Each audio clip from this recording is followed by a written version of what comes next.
कल्पना कीजिए, आप अपने घर के आंगन में खड़े हैं, जहां आपने अपनी जिंदगी के सबसे खूबसूरत पल बिताए हैं। अचानक एक दिन आपको बताया जाता है कि ये सब छोड़कर आपको कहीं और जाना होगा, अपनी माटी, अपनी पहचान, सब कुछ पीछे छोड़कर। 1947 का भारत पाकिस्तान विभाजन न केवल एक भू राजनीतिक घटना थी, बल्कि करोड़ों लोगों के जीवन का सबसे भयावह सपना बन गया। तस्वीरें जो हम आज देख रहे हैं, वे केवल पलायन की कहानी नहीं कहती, वे दर्द, संघर्ष और इंसानी जज्बे का प्रतीक हैं। ये सिर्फ धूल से भरे रास्ते, बैलगाड़ियां और पैदल चलते लोग नहीं हैं। ये इतिहास के वो पन्ने हैं जिनमें इंसानियत का सबसे कठिन इम्तिहान लिखा गया। तो आइए इन तस्वीरों के जरिए उस समय के दर्द और जज्बे को महसूस करें, जब लोग अपने सपनों को पीछे छोड़कर नई जमीन पर अपनी पहचान तलाश रहे थे। दोस्तों, वीडियो में आगे बढ़ने से पहले यदि आप चैनल पर नए हैं तो चैनल को सब्सक्राइब और वीडियो को लाइक जरूर कर दें। यह तस्वीर 1947 के भारत पाकिस्तान विभाजन के दौरान हुए बड़े पैमाने पर पलायन को दिखाती है। इसमें महिलाएं छोटे बच्चों को गोद में लिए, पुरुष बैलगाड़ियों में परिवार और सामान के साथ चलते हुए नजर आ रहे हैं। बैकग्राउंड में एक नदी और धूल भरी जमीन के साथ यह दृश्य ग्रामीण परिवेश को दर्शाता है। चेहरों पर चिंता, थकान और अनिश्चितता उस समय के संघर्ष और पीड़ा को दिखाते हैं। लाखों लोग अपनी जन्मभूमि छोड़कर नई सीमाओं के भीतर या बाहर सुरक्षित स्थानों की तलाश में निकल पड़े थे। यह तस्वीर न केवल इतिहास का साक्षी है, बल्कि मानव पीड़ा और साहस की गहरी कहानी भी बयां करती है। यह फोटो भी 1947 के समय विभाजन की है। इसमें पलायन करने वालों की बैलगाड़ियों की लंबी कतार देखी जा सकती है। बैलगाड़ियों में बहुत सारा सामान भरा हुआ है और कुछ लोग पैदल बैलगाड़ियों के पीछे पीछे चल रहे हैं। यह फोटो उस जमाने के आम लोगों के परिवहन के साधनों को दर्शाती है। इस फोटो में आजादी के समय अपना घर बार छोड़कर लोग जा रहे हैं। लोग अपना सामान लेकर गधों पर बैठकर जा रहे हैं, कुछ लोग पैदल चल रहे हैं। एक आदमी धूप से बचने के लिए अपने सिर पर उल्टा बाल्टी रखे हुए है। एक औरत और छोटा बच्चा ऊंट पर बैठे हुए जा रहे हैं।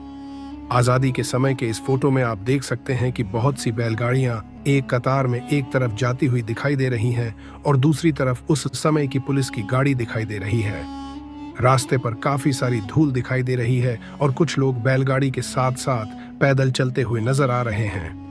यह तस्वीर उस समय के लोगों के घर छोड़ने के दर्द को बयां करती है। यह फोटो 1947 के पलायन को दिखाती है।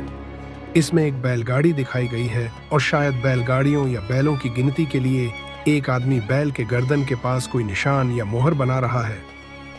यह फोटो 1947 के विभाजन के दौरान की है। इसमें कुछ लोग अपने सामान के साथ गधों पर बैठे हुए हैं। एक पर 2 बच्चे दिख रहे हैं तथा दूसरे गधे पर एक औरत, एक छोटा बच्चा दिख रहा है।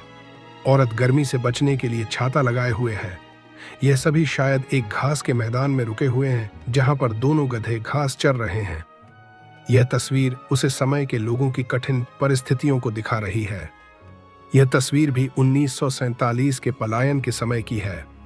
इसमें कुछ लोग अपना सामान लेकर पैदल ही अपना घर बार सब छोड़कर जा रहे हैं। एक छोटा बच्चा आगे आगे पैदल चलता हुआ दिखाई दे रहा है। लोग नंगे पांव ही चलने को मजबूर हैं। इस फोटो को देखकर आप उस समय के लोगों की परेशानियों और परिस्थितियों का अंदाजा लगा सकते हैं कि कितना कठिन था वह समय। यह फोटो भी 1947 के विभाजन के समय की है। इसमें एक वृद्ध आदमी को हाथ में रस्सी लिए देखा जा सकता है। इस फोटो में उस समय के लोगों की मजबूरियों को समझा जा सकता है। यह दर्दनाक तस्वीर भी 1947 के विभाजन के समय की है। इसमें एक इंसान बीमार लाचार अवस्था में पड़ा हुआ है और एक डॉक्टर उसके मुंह में एक छोटे से लोहे के डिब्बे से पानी डाल रहा है। यह फोटो उस समय के हमारे देश के गरीबी के हालात को दर्शाता है। 1947 का विभाजन सिर्फ एक भौगोलिक बदलाव नहीं था, बल्कि एक ऐसी त्रासदी थी जिसने लाखों लोगों की जिंदगियां बदल दी। इन तस्वीरों में छुपा दर्द हमें यह याद दिलाता है कि इतिहास की ये घटनाएं केवल किताबों में दर्ज तथ्य नहीं हैं, बल्कि असल इंसानी संघर्ष की गाथाएं हैं। आज जब हम आजाद भारत में सांस लेते हैं, तो हमें उन लाखों लोगों के बलिदान और साहस को याद रखना चाहिए, जिन्होंने अपनी माटी और पहचान खोकर भी नई शुरुआत की। ये तस्वीरें हमें सिखाती हैं कि चाहे हालात कितने भी कठिन क्यों न हो, इंसानी जज्बा और एकता हर चुनौती का सामना कर सकते हैं। आइए इस इतिहास से सबक लें और एक ऐसा भविष्य बनाएं जहां विभाजन नहीं, केवल एकता की कहानियां लिखी जाएं। तो दोस्तों, अगर यह सफर आपको रोचक और ज्ञानवर्धक लगा हो तो हमारे चैनल को सब्सक्राइब करें और अपने दोस्तों के साथ इसे जरूर शेयर करें। हम इसी तरह आपको अतीत की अनदेखी कहानियों और तस्वीरों से जोड़ते रहेंगे। मिलते हैं नेक्स्ट वीडियो में।